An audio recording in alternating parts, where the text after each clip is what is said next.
Hi there, my name is Liz Hathway and this is my astrological look at the week ahead. That's the week starting Monday, November the 12th. There's a lot of coming and going and movements this week.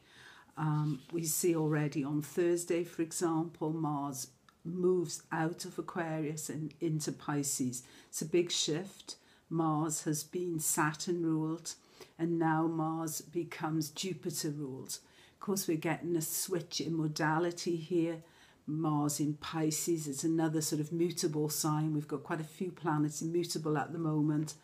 And, you know, this could like manifest in a way as a sort of a change in allegiance. Our energy might be going in a different direction. We might find that we want to focus more on, the more light-hearted pursuits. Maybe there's a bit more scope, a bit more freedom to move, a bit more excitement as well. I mean, whereas Saturn is quite leaden and quite serious and quite, certainly Mars, when it's Saturn ruled, is very focused on the job at hand. Mercury in Pisces, is a bit like, let's plan the Christmas party. It's just that subtle shift in focus.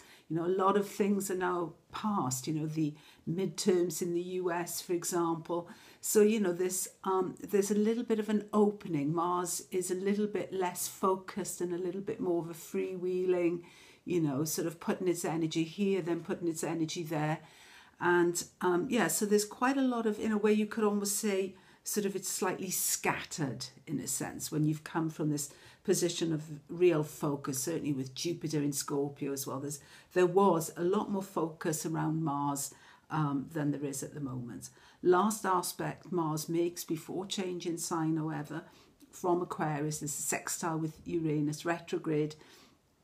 So there could be a sort of a push of some sort and then sort of a freeing up of energy as Mars, as I say, let's organise the party, let's hang out. Mars is looking towards Jupiter now and less towards Saturn, less towards responsibilities and more perhaps towards, travel, lighter-hearted pursuits, bargain hunting. That can be quite a Mars activity as well. On Friday, we see another one of these major shifts when we see the North Node moving out of Leo and into Cancer. Again, we have this shift in allegiance. The North Node, when it was in Leo, was very much Sun-ruled. Now the North Node is much more Moon-ruled. So, we could say, in a sense, if we look at the South Node in Capricorn, we know we've got some heavyweight planets in there and more to come. When Jupiter moves in, and the node will still be the South Node will still be in Cancer at that point. So when you think of South Node, you think of the past, you think of where we've come from, what is known to us. And you get this very a kind of a powerful, very Saturnian, very male, very authoritarian in some ways. It's quite military in a way. Capricorn exalts Mars. It's the strong man in a sense. And, an example that comes to mind, for example, South Node Capricorn would be Adolf Hitler, for example. We also had Moon and Jupiter there around the South Node. So that South Node is powerful. South Node in Capricorn is falling back on, shall we say, never change a winning team. This is the traditional way that we do things here.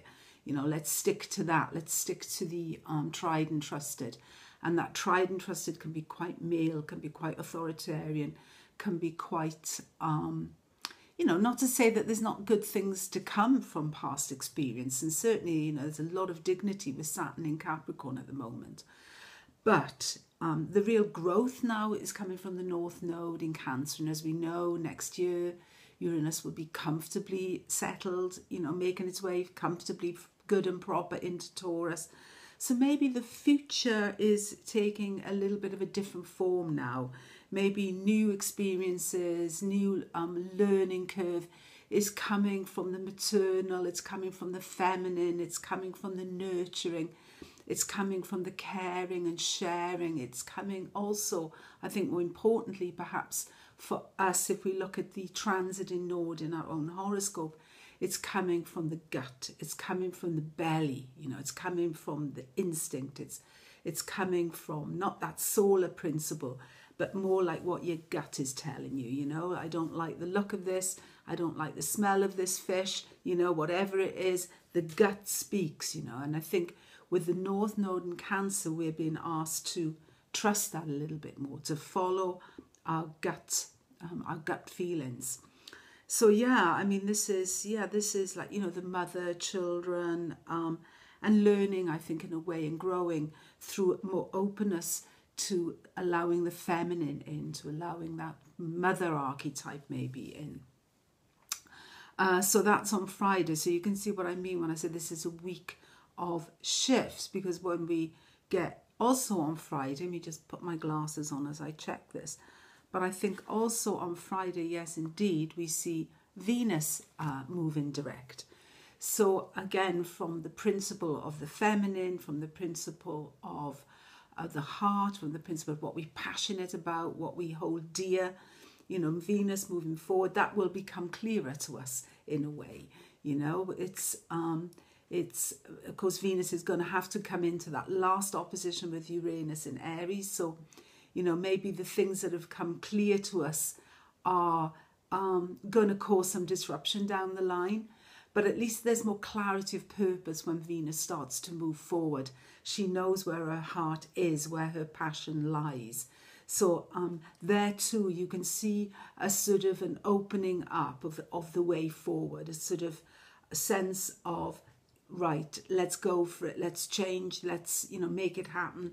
Let's kind of get back to where we were, or, you know, let's start something new. As Uranus opposites Venus, these are the possibilities. But on an inner level, there has been a shift from this procrastinating, maybe holding back feelings, not being able to say what you really feel your heart wants to say, you know, what you, maybe something that you want to talk about in the relationship that you have held back on, you know, something that you desire, something that your heart really, you know, really wants in a relationship and you're not getting it.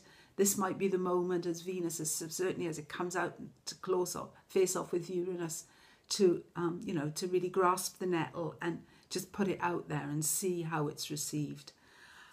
Saturday, again, staying with this sort of idea of shifting energies, we see Mercury going retrograde. So when Mercury is retrograde, we also have an opportunity to rethink, you know, to revise plans, to revisit, to catch up as well, you know, catch up with people, catch up with communication that we've, you know, catch up with letters, cards. Good time to get your Christmas cards and send them off nice and early, for example. You know, because Mercury is going to be going retrograde. It'll re-enter on the 29th of October. It re-enters Scorpio, and then we see it goes direct on the 6th of December. So yeah, this again, there's another sort of shift of direction, whereas Venus is opening up, Mercury is becoming more reflective. Mercury is also, maybe it's in Sagittarius now, it's going to go back towards Jupiter as well. So maybe there's some really big lessons to be learned here. Mars as well in a Jupiter-ruled sign. So the energy, you know, maybe you want to do something really well, because Jupiter in Sag, you know, is really, you know, wants to hit the big time. It wants to do it really well. It wants to just not be good, but, you know, better, best, you know. And so Mercury retrograde is maybe an opportunity to rewrite, review, rethink, restructure your thoughts particularly. So this is a massive week really this week.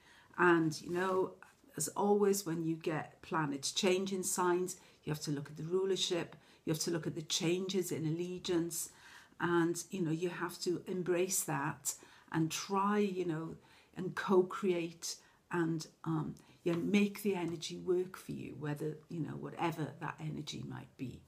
Okay, thank you for listening. Have a great week. Bye.